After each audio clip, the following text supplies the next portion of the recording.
All right, welcome back to the channel. It's your boy Fanon.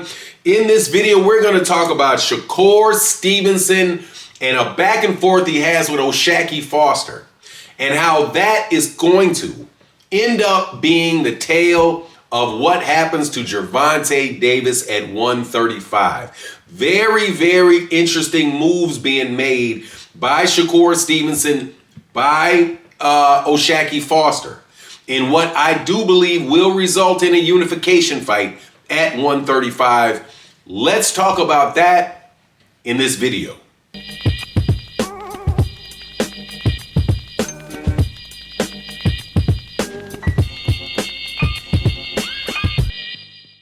All right, welcome back to the channel. It's your boy Fanon, and in this video, we're going to be in the 135-pound division where Shakur Stevenson got into it with Oshaquie Foster about a title that Oshaquie Foster just won, the interim WBC title. That is a position that could make him the mandatory for Shakur Stevenson, or give him the entire belt that Shakur Stevenson has if Shakur Stevenson beats Teofimo Lopez. Now, before I get into the details of it, though, let me welcome you back to the channel. If you are new to the channel, please accept my invitation to hit the subscribe button and hit the bell icon so you can be notified of when we release more videos. And if you're a longtime subscriber and supporter of the channel, thank you guys so much for what you've done over the years. I really appreciate you guys chopping it up with me, man. Sorry I can't do any goofy faces or crack jokes all day, but it is what it is, man. You're going to get old plain but straight facts from your boy Fanon.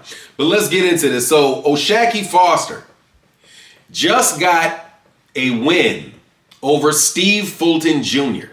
for the WBC interim title at 135 pounds.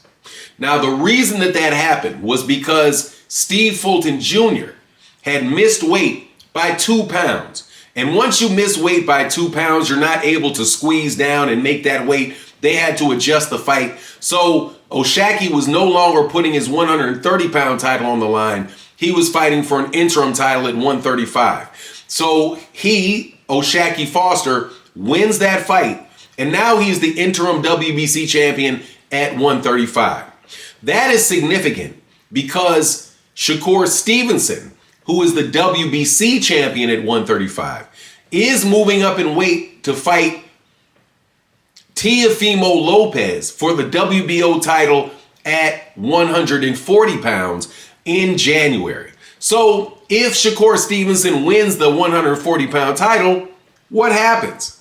Does he keep the 140-pound title at the WBO 140-pound title, or does he take the or does he drop that and have the 135-pound title at for the WBC?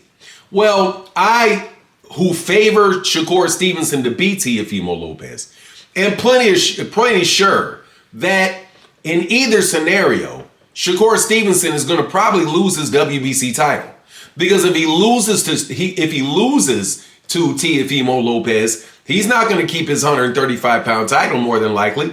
If he lost that, unless he asks for some type of exemption from the WBC, but if he wins it, he's going to take the WBO title at 140 pounds. He can't keep the 135-pound title for the WBC and be the WBO champion at 140. That doesn't happen in boxing. He's going to have to relinquish one or the other. So let's say he relinquishes the 140-pound. Well, boom, he's got a mandatory shot title coming against Oshaquie Foster, and I think that would be a absolutely terrific fight between the two of them. But if he doesn't, and Oshaquie Foster if he stays at 140, Shakur stays at 140, and Oshaquie is at 135, that means Oshaquie more than likely is going to be fighting for a title, for the WBC full title. And who do you think that is going to more than likely be against? It's more than likely going to be against Gervonta Davis, who was the WBA champion, because both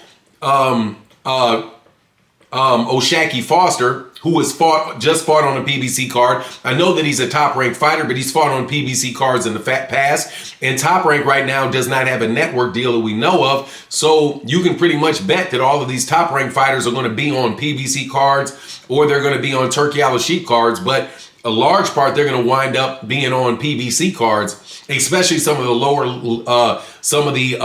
fighters like Oshaquie Foster, who don't necessarily have the name recognition as some of, somebody like a Teofimo Lopez or somebody like a Shakur Stevenson. But whatever the case is, I think that is probably going to wind up being where they're at. Sorry about that. Had a little bit of a glitch at the end of the video.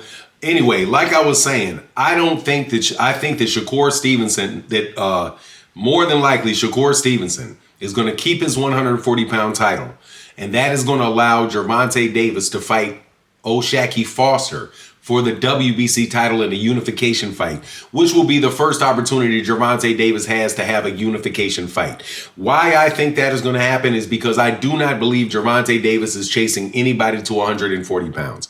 I don't believe that he's going to be going after, like Shakur Stevenson, once he goes to 140 and he allows himself to get to that weight, is not coming back down to 135. Gervonta, on the other hand, is much smaller than these other guys are in those divisions. So the people that are most natural for him to fight, the ones that are actually his same size, are the Oshaquie Fosters, are those guys coming up from 130 pounds, 126 to 130 to 135. That's where he's going to be. But anyway, I'm just happy because Gervonta Davis also had mentioned when he gave his opinion about what happened with Jake Paul, that, there's going to be more opportunities for him. So this conversation about Gervonta Davis retiring can probably stop.